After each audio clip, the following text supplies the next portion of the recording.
Welcome to bird media. నేను వైష్ణవి. సాక్షి వ్యవహార శైలి ఇప్పుడు రాజకీయ మీడియా వర్గాల్లో కూడా చర్చ మొదలైపోయింది. అప్పుడు వైఎస్ఆర్ కాంగ్రెస్ పార్టీకి ప్రధాన బలంగా వినిపించిన పేరు సాక్షి. అయితే వైసీపీ ఎక్కడున్నా కూడా నెగిటివిటీని కూడా పాజిటివ్గా చూపించింది సాక్షి. ఇప్పుడు అదే పార్టీకి మైనస్గా మారుతోందన్న అభిప్రాయాలు కూడా పెరుగుతున్నాయి. అసలు ఇక్కడ ఆశ్చర్యకరమైన విషయం ఏంటంటే ఈ అభిప్రాయాన్ని ఎవరో బయట వాళ్ళు కాదు, గతంలో సాక్షిలో డిబేటర్లలో కీలకంగా కనిపించిన జర్నలిస్టులు కూడా వ్యక్తం చేయడమే షాకింగ్ గురి చేస్తోంది. అయితే జనరల్గా సాక్షి టీవీ డిబేట్లు అంటే ముందుగా గుర్తొచ్చే పేర్లలో ప్రసాద్, పాషా ప్రధానంగా ఉంటాయి. అయితే గత కొంతకాలంగా ఇద్దరు ఆ ఛానల్లో కనిపించడం లేదు. పైగా వాళ్ళు సొంత యూట్యూబ్ ఛానల్ ద్వారా రాజకీయ విశ్లేషణలు చేస్తూ ఒకరినొకరు ఇంటర్వ్యూలు చేసుకుంటూ వస్తున్నారు. మరి ఈ సందర్భంగా సాక్షి మీడియా పనితీరుపై పరోక్షంగా సెటైర్లు వేస్తున్నారు. ముఖ్యంగా ఒక అడుగు ముందుకు వేసేసి వైసీపీకి సాక్షి మీడియా లాభం కంటే నష్టమే ఎక్కువ అన్న వ్యాఖ్యలే ఈ జర్నలిస్టులు చేయటం రాజకీయ వర్గాల్లో చర్చనీయాంశమైంది. మరి సాక్షిని ఏకంగా ఇది ఒక తపాలా ఛానల్ అంటూ పోల్చడం కూడా వైరల్ అయిపోయింది. ఈ విమర్శలన్నీ పక్కన పెడితే సాక్షి కవరేజ్ శైలి కూడా తరచూ చర్చకు దారితీస్తోంది. అయితే ముఖ్యంగా వైఎస్ జగన్మోహన్ రెడ్డి పర్యటనల కవరేజ్ విషయంలో అతిగా హైలైట్ చేయటం పార్టీకి రివర్స్ అవుతోందన్న అభిప్రాయం వస్తోంది.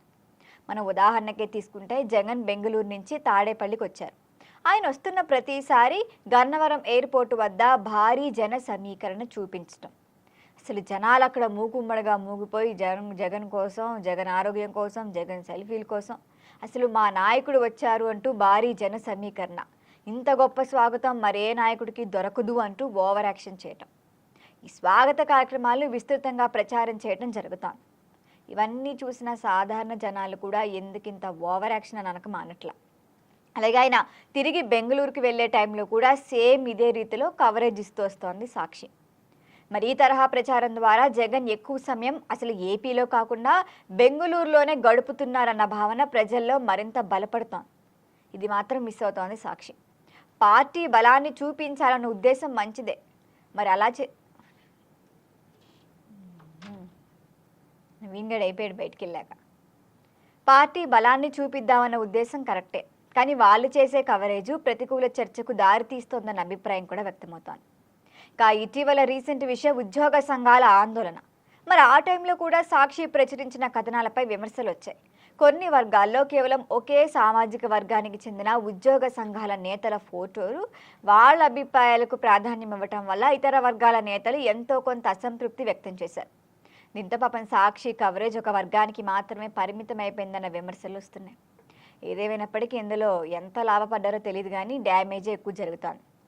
కానీ మరొక వైపు చంద్రబాబే కానీ, పవన్ కళ్యాణ్ కానీ, లోకేష్ కానీ, టీడీపీ కానీ ఏ నాయకులు హైదరాబాద్ వెళ్ళినా తిరిగి వచ్చినా అసలు అంత పెద్దగా వాళ్ళేం ప్రోపగండా చేసుకోరు, పెద్ద ప్రచారం కూడా ఉండదు. ఈ వారి వ్యక్తిగత ప్రయాణాలైతే మీడియాలో హైలైట్ అస్సలు కావు. ఎప్పుడు వెళ్ళారు, ఎప్పుడు వచ్చారన్న విషయం కూడా తెలియదు. కానీ జగన్ విషయంలో మాత్రం ఆయన తుమ్మినా, దగ్గినా, ఏం చేసినా కూడా ప్రతి కదలికని తూచా తప్పకుండా అతిగా చూపించడం వల్లే ఇది వైసీపీకి, జగన్కు రాజకీయంగా డ్యామేజ్ జరుగుతోందని వైసీపీ అంతర్గత వర్గాల్లోనే చర్చ నడుస్తోంది. ప్రజల్లో ఎప్పుడూ సహజత్వమే కనిపించాల్సిన టైంలో అతిగా ప్రచారం చేయటం ప్రతికూల ఫలితాలు ఇస్తోందన్న అభిప్రాయం కూడా కొందరు నేతలు ఇస్తున్నారు.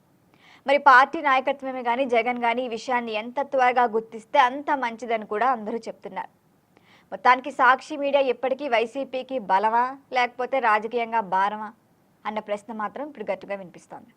మరి దీనిపైన మీ అభిప్రాయాన్ని తెలియచేయండి. చూస్తూనే ఉండండి బర్డ్ మీడియా.